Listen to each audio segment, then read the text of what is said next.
ông nội lên núi săn bắn, thấy một con rồng cái bị con rùa cá sấu đè lên. Cảnh này, ông nội giơ khẩu súng săn lên, chuẩn bị bắn một phát trúng 2 đích. Không ngờ con rồng cái lại mở miệng nói tiếng người cầu cứu ông nội. Đừng vội ra tay, nếu ông có thể giúp tôi thoát nạn, sau này tôi, Liễu Như Yên, nhất định sẽ báo đáp ân cứu mạng. Lúc này, ông nội nhớ đến tôi sắp chào đời, ông nội liền giơ súng bắn chết con rùa cá sấu. Do tôi đang bị trọng thương, cần phải dưỡng thương một thời gian, ông giúp tôi chữa trị. Đợi tôi hồi phục, sẽ ban cho cháu trai nhà họ Lý một điềm lành. Nghe xong, ông nội liền đồng ý với cơ duyên này, quyết định đặt cược vào vận mệnh này.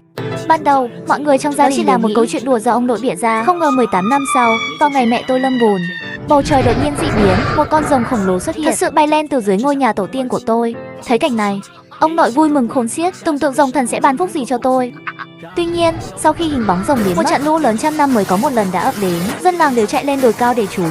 Chỉ có gia đình tôi vì mẹ tôi khó sinh mà bị mắc kẹt. Lúc này, cả nhà đều lo lắng tột độ. Chỉ riêng ông nội im lặng không nói, đứng trước cửa nhà nhìn về xa xăm, như thể đang chờ đợi điều gì đó. Khoảng 10 giờ tối, mẹ tôi giọng đã khản đặc, nhưng tôi vẫn chưa ló mặt ra. Thậm chí bà đỡ còn nghĩ rằng tôi là thái chết lưu. Đúng lúc tuyệt vọng tột cùng, một tia chớp xé tan bầu trời u ám, cùng với tiếng sấm vang rền, cuối cùng tôi cũng chào đời. Tuy nhiên, cả gia đình chưa kịp vui mừng, cửa chính đột nhiên bị đẩy mạnh. Một chiếc quan tài đen thui bị dòng nước lũ cuốn vào, nằm yên lặng giữa sân nhà. Thấy cảnh này, mọi người có mặt đều sợ hãi toát mồ hôi lạnh, nhưng ông nội lại cười lớn nói rằng đây là điềm lành. Tương lai cháu trai của ta chắc chắn sẽ là người giàu sang phú quý. Sau đó, ông nội kéo chiếc quan tài vào trong phòng của mình.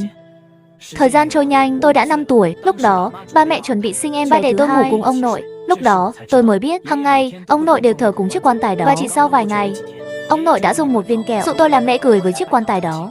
Ngoài ra, ông còn dạy tôi những bí thuật phong thủy từ một cuốn sách cổ. Việc này kéo dài suốt hơn 10 năm. Khi tôi 18 tuổi, ông nội cuối cùng cũng gần qua đời. Trong những ngày cuối cùng của cuộc đời, ông nội thường ngồi một mình trong phòng, nói những điều kỳ lạ với không khí. Nhưng trong phòng, ngoài tôi ra vào đôi lúc, chỉ còn lại chiếc quan tài ấy. Cho đến ngày trước khi ông nội qua đời, ông gọi tôi lại gần và dặn dò 2 điều. Điều thứ nhất là khi tôi qua đời, phải sử dụng chiếc quan tài trong phòng để chôn cất. Đến lúc đó sẽ có người đến tranh giành. Triều ta nhất định phải giữ vững chiếc quan tài này. Điều thứ hai là con phải đối xử tốt với vợ mình, bảo vệ cô ấy thật tốt. Tôi nghĩ thật vô lý, ai rảnh rỗi đến mức đi tranh giành một chiếc quan tài ngầm nước. Còn về điều thứ hai, tôi càng không hiểu nổi. Tôi là một chàng trai độc thân suốt 18 năm, làm gì có vợ. Nhưng khi tôi định hỏi rõ, ông nội đã tắt thở. Ba tôi là một người rất hiếu thảo. Khi nghe tôi kể về di nguyện của ông nội, ba tôi lập tức đồng ý và cùng chú nhỏ cậy mở chiếc quan tài trong phòng. Tuy nhiên, khi quan tài mở ra, mọi người đều sững sờ. Bên trong không phải là bộ xương khô như mong đợi, mà là một người phụ nữ còn nguyên vẹn. Cô ấy không có dấu hiệu thối rữa, mà còn rất xinh đẹp. Tôi chỉ liếc nhìn mà suýt nữa không kiềm chế nổi bản thân. Tôi nghĩ có thể cưới được một người vợ xinh đẹp thế này, sống ít hơn 10 năm cũng đáng. Nhưng vẫn chưa hiểu tôi mong muốn thế nào. Một mùi hương kỳ lạ thâm thoảng từ trong quan tài. Chẳng mấy chốc, cả làng đều tràn ngập hương thơm này. Đây là mùi hương truyền thuyết thập hương, sách cũ của ông nội ghi rất rõ. Thập hương bách lý yêu, tranh quỷ đoạt ngàn thất bại. Thì ra 2 việc ông nội giao phó, việc thứ hai mới là khó khăn nhất. Tôi nhìn người dân trong làng bị thu hút bởi hương thơm, đứng chờ ở trước cửa nhà để xem lạ. Trong lòng tôi rối như tơ vò. Đến lúc này, tôi không dám giấu giếm nữa. Tôi kể hết những gì ông nội đã làm suốt những năm qua với sự khổ sở. Cha tôi, người cả đời trung thực, nghe xong cũng không thể kiềm chế, chỉ vào thi thể của ông nội mà chửi mấy câu. Lúc đó, chú hai, người đã đi xa nhiều năm, là người đầu tiên bình tĩnh lại. Hoàng hôn, những năm qua cháu học được bao nhiêu từ ông nội? 7, 8 phần. Giờ phải làm sao? Làm gì bây giờ? Tôi ngây người, nhưng đã hứa với ông nội, dù có chuyện gì xảy ra, tôi cũng phải nghĩ ra giải pháp. Bình tĩnh lại, tôi nhìn thi thể cô gái nằm trên giường như đang ngủ say. Cảm xúc trong lòng có phần phức tạp. Do tình hình này, đốt cháy cô ấy có lẽ là lựa chọn tốt nhất. Tôi cắn răng, định nói rằng nhân lúc ông nội đã khuất, mang thi thể cô ấy ra ngoài mà đốt. Nhưng bất ngờ tôi lại nhớ đến lời ông nội. Thập hương chính là đan hương, có nghĩa là trong cơ thể cô ấy đã luyện thành nội đan. Có thể cô ấy có lai lịch rất lớn, đốt không được đâu. Suốt 10 năm qua, ông nội dạy tôi rất nhiều thứ, nhưng nhiều thứ chỉ dạy nửa vời. Lúc đó tôi cảm thấy nghẹn lời, trong lòng càng rối hơn. Chú Vân từ lâu đã biết ông nội không đáng tin cậy. Chú bảo hoàng hôn là một đứa trẻ phải xử lý thế nào. Thế các người nói phải làm sao? Ông nội nói sẽ có người đến cướp, nhưng chưa chắc là hôm nay. Tôi vẫn còn thời gian để chuẩn bị. Chú hai, cháu muốn đưa thi thể cô ấy về nhà cũ. Chú hai do dự một lúc, cuối cùng đồng ý. Bố tôi giải tán đám dân làng hiếu kỳ. Nhân lúc không có ai, tôi dùng một tấm vải đen cuốn thi thể cô gái, rồi vác cô ấy về nhà cũ. Chú hai thường xuyên không ở nhà, nhà cũ đã mục nát sắp sập, nhưng vẫn đủ để che mưa che gió. Tôi tìm một căn phòng, không để ý đến vệ sinh, đặt thi thể cô ấy lên giường. Có lẽ là do dọc đường bị gió thổi. Đến đây, Hương thơm từ thi thể đã giảm đi Sau khi đặt cô ấy xuống, tôi định quay về. Dù sao thì ông nội vẫn chưa được chôn cất. Nhưng khi đi đến cửa, nhìn giường nằm siêu vẹo, tôi lại không đành lòng. Quay lại tìm một chiếc ga giường sạch trong tủ. Lúc gọi, không có chỗ để đặt thi thể. Tôi đành phải nâng cô ấy lên, kéo ga trải giường qua dưới cô ấy. Quá trình đó không tránh khỏi việc chạm vào người. Khi đối mặt với cô ấy, tôi đột nhiên sững người. Trong bóng tối, dường như mắt cô ấy đang mở ra. Tôi hoảng hốt, trời ban ngày chẳng lẽ cô ấy sống lại sao? Do dự một lúc, tôi cẩn thận mở tấm vải đen. Dù là lần thứ 2 nhìn thấy, tôi vẫn bị vẻ đẹp của cô ấy làm kinh ngạc. Không son phấn, nhưng cô ấy đẹp như một tác phẩm nghệ thuật tinh xảo. Đôi môi mỏng nhẹ nhàng cong lên, mang theo một nụ cười ma mị. Tôi không dám thở mạnh, cho đến khi thấy đôi mắt cô ấy vẫn nhắm chặt, tôi mới thở phào nhẹ nhõm. Nhưng khi đáp lại tấm vải đen, cảm giác ấy lại quay trở lại. Quái lạ thật, sau khi chảy ga giường xong, tôi rắc một ít cho thảo mộc quanh giường để tạm thời che giấu mùi hương, sau đó chuẩn bị rời đi. Nhưng khi tôi vừa bước ra cửa thì nghe thấy tiếng động bộp từ phía sau. Tôi giật mình quay lại, thấy bên giường rơi một cuốn sách cổ, hình như là rơi từ người phụ nữ xuống. Trời ơi, tôi cảm thấy cái đầu của người phụ nữ dưới lớp vải đen nghiêng về phía tôi, quay mặt về phía tôi. Tôi hít một hơi lạnh, nhanh chóng bước đến cạnh giường, nhặt cuốn sách trên sàn lên, không dám nhìn nhiều, nhắm mắt nhét nó lại dưới thắt lưng của xác chết, quay đầu đi ngay. Khóa cửa lại, tôi khịt mũi. Cho tàn cây cỏ có hiệu quả, mùi hương thơm đã nhạt đi rất nhiều. Gió trong núi lớn, có lẽ không lâu nữa mùi này sẽ bị thổi bay. Nếu không thổi bay thì ai mà thèm nữa. Cứ mang nó đi là được. Đó cũng là lý do tôi chuyển nó đến đây, xa khỏi làng, sẽ không ảnh hưởng đến nhiều người. Nếu có ai lấy nó đi, tôi lại không còn lo lắng nữa. Nghĩ đến đây, tôi thấy nhẹ nhõm hơn nhiều. Còn về chuyện ông nội dặn thì cũng phải có năng lực mới làm được. Với chút tài hèn của tôi không nghĩ có thể bảo vệ được người phụ nữ này. Về đến nhà, chú hai hỏi tôi thế nào rồi. Tôi viện một lời nói dối, nói đã lo liệu xong việc của ông nội, sau đó thì không có vấn đề gì nữa. Chú hai cũng không nói gì. Vài ngày sau đám tang của ông nội cũng xong. Điều kỳ lạ là đám tang của ông nội lại bình lặng lạ thường. Tôi không có nhiều thời gian để buồn, một mình trốn trong phòng, kéo chiếc hộp của ông nội ra.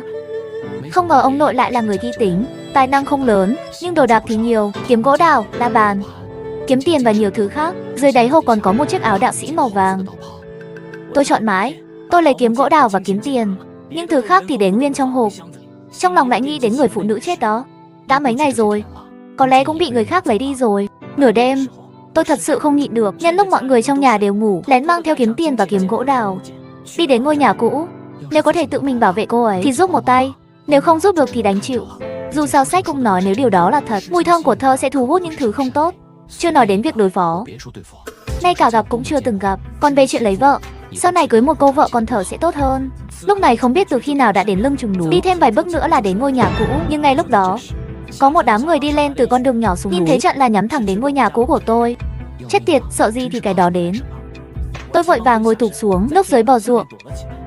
Không lâu sau, đám người đó đã đến trước cửa ngôi nhà cũ. Ngay lập tức tôi hít một hơi lạnh, tóc phía sau đầu dựng hết cả lên. Trời ơi, đây đâu phải là người, rõ ràng là một đám người giấy mặt cứng ngắc, đỏ đỏ xanh xanh. Khi đám người giấy đến gần hơn, tôi mới phát hiện phía sau còn có 4 người khiêng một cái kiệu nhỏ. Đây đúng là chuyện ma quái kiểu ra ngoài mà gặp phải chuyện này, thật đúng là xui xẻo 8 kiếp. Vị trí hiện tại của tôi hơi khó xử, quá gần bọn họ, chỉ cần cử động nhẹ lập tức sẽ bị đám người giấy xanh xanh đỏ đỏ kia phát hiện.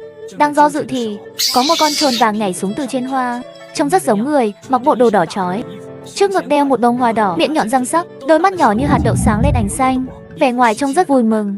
Con súc sinh này đến để bắt cô ấy, ý đồ thì không cần nói, phu quân đến đón nàng về núi. Trời ơi, con trồn vàng này đã hóa thành. Ông nội từng nói, ở phía đông trên núi có một gia đình đã đắc tội với trồn vàng. Chẳng bao lâu sau, cả gia đình 7 người đều bị súc sinh này hại chết. Tôi do dự một chút, con trồn vàng liền bước nhanh không chờ đợi, tiến đến cửa nhà. Nhìn cái dáng vênh váo của nó, trong đầu tôi chỉ toàn hình ảnh của người phụ nữ đó. Con súc sinh này không quan tâm cô ấy còn thở hay không, rơi vào tay nó chắc chắn sẽ bị hủy hoại. Nghĩ đến đó, tôi nhặt một hòn đá và ném mạnh ra ngoài. Con súc sinh đó vừa định bước vào thì bị trúng ngay sau đầu. Nó bị đánh lăn một vòng, nằm ngửa trên mặt đất. Kẻ nào dám tập kích hoàng gia của ngươi? Tôi ném đá xong liền trốn lại dưới bờ ruộng, không dám nhìn cũng không dám thở, giống như một con đà điểu. Ngay lúc đó, cổ tôi cảm thấy ngứa ngáy, như có một cây bàn chải nhỏ đang cào qua lại. Tôi ngẩng đầu lên, thấy con súc sinh đó đang bò trên bờ ruộng phía trên tôi, đưa một cái vuốt da cào cào vào cổ tôi. Ngay lập tức tôi chộp lấy cổ nó, đập mạnh nó xuống bờ ruộng. Cái cây phát ra một tiếng răng rắc, nó rung vuốt cào vào tay tôi, để lại 2 vết xước. Cơn đau nhói khiến tôi ném ngược nó ra ngoài. Thằng nhóc, mày không biết ta là ai à? Cả vùng rộng lớn này ai không biết đến ta? Hoàng cửu gia phá hoại chuyện tốt của ta sẽ lấy mạng mày. Đúng là con súc sinh đã hóa thành tinh, dù bị đánh mạnh như vậy cũng không chết. Đối mặt với con trồn vàng hung dữ, tôi cũng bắt đầu nóng giận. Một người sống sờ sờ lại đi sợ một con súc sinh sao? Tôi rút kiếm tiền ra, dùng vết thương do nó cào in lên lưỡi kiếm tiền, thấm đẫm máu, Kiếm tiền lập tức nóng rực lên, tôi không do dự mà đâm tới. Hoàng Cửu Gia lập tức phản ứng, thân người bám xuống đất, tránh được kiếm tiền đang phóng tới. Hoàng Cửu Gia thấy tôi dũng mãnh như vậy thì có phần lo lắng, thân mình xoay một cái, hất cái mông lên, một luồng khói vàng từ mặt đất phun ra, một ông lão bật ra từ đó, làm tôi cay mắt, nước mắt giàn giụa nôn khan. Một bàn tay vừa lùi lại phía sau. Thằng nhóc, mày chết chắc rồi, thần tiên đến cũng không cứu được mày đâu, ta nói thật đấy.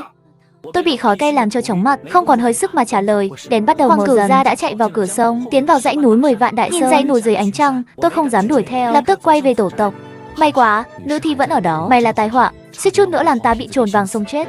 Để phòng ngừa hắn quay lại, tôi liền nằm xuống bên cạnh nữ thi. Dù sao đây cũng là chiếc giường sạch nhất trong căn nhà này. Không biết từ khi nào, hương sắc trong phòng càng nồng đậm hơn. Tôi đã hít phải một ít, hương thơm ấy dần dần biến thành một luồng nhiệt, lan tỏa khắp tứ chi lạnh giá của tôi. Cảm thấy có gì đó không ổn. Tôi muốn lật người dậy, nhưng hoảng hốt nhận ra cơ thể không thể cử động được. Mí mắt cũng ngày càng nặng, càng lúc mùi xác chết càng đậm. Tôi cảm thấy như có một ngọn lửa đang đốt cháy bụng dưới, khô cả miệng và lưỡi. Trong lúc ý thức mơ hồ, tôi cảm nhận được một đôi tay thon dài thò vào trong áo tôi. Trời ơi, chuyện gì đang xảy ra vậy? Tôi không làm chuyện gì tốt hơn sao? Sao lại phải nằm chung với hắn? Nếu hắn bật dậy thành xác sống, chắc chắn sẽ hút khô tôi. Đúng là sợ cái gì thì nó sẽ đến. Tôi vừa nghĩ vậy, khi cảm thấy có một khuôn mặt đang tiến gần cổ tôi, ngay lập tức toàn thân tôi căng cứng, da gà nổi lên từng đợt. Trong lúc kinh hãi, miệng tôi bị một thứ lạnh lẽo, mềm mại che phủ. Chuyện này là sao đây? Không cắn cổ hút máu, lại cắn vào miệng. Tôi có chút khó hiểu, nhưng cảm giác lạnh lạnh cũng không tệ, thậm chí còn khiến tôi quên cả tiếc là chỉ được vài giây, đôi môi lạnh ấy đã rời khỏi miệng tôi. Tiếng rúc rích vang lên, có vẻ như cô ấy đã nằm lại. Không còn tôi vì đã bái trời đất sao? Hay cô ấy cũng thích đàn ông? Tôi bắt đầu suy nghĩ lung tung, đầu óc ngày càng nặng nề. Không biết từ khi nào tôi đã ngủ thiếp đi. Sáng hôm sau, tôi giật mình tỉnh dậy, bật dậy khỏi giường. Việc đầu tiên là nhìn về phía cô gái. Cô ấy vẫn nằm trên giường, vẫn phủ tấm vải đen trên người, có vẻ như không hề động đậy. Thì ra chỉ là mơ, sợ chết đi được. Mẹ ơi! Không đúng, cô ấy đã dịch vào trong một xác khỏi tôi hẳn. Cảm giác như đang ghét bỏ tôi. Chẳng lẽ cô ấy không phải là người chết? Nhớ lại lúc có cô ấy lên núi, tứ chi của cô ấy rất mềm mại, thực sự không giống một xác chết. Do dự một lúc, tôi cảm thấy cần thiết phải xác nhận xem cô ấy có nhịp tim không. Qua lớp áo, cơ thể cô ấy hơi lạnh nhưng rất mềm. Tôi sợ kết quả không chính xác nên đã sờ một lúc lâu. Vài tiếng sau, tôi mới luyến tiếc rút tay ra. Tay đầy mùi thơm mẹ của sữa. Tôi có chút xấu hổ, mặt nóng bừng như bị thiêu đốt, cảm giác như mình vừa làm điều gì xấu. Tôi không dám nán lại lâu. Trước khi đi, tôi còn cầm theo cuốn sách cũ mà cô ấy để lại.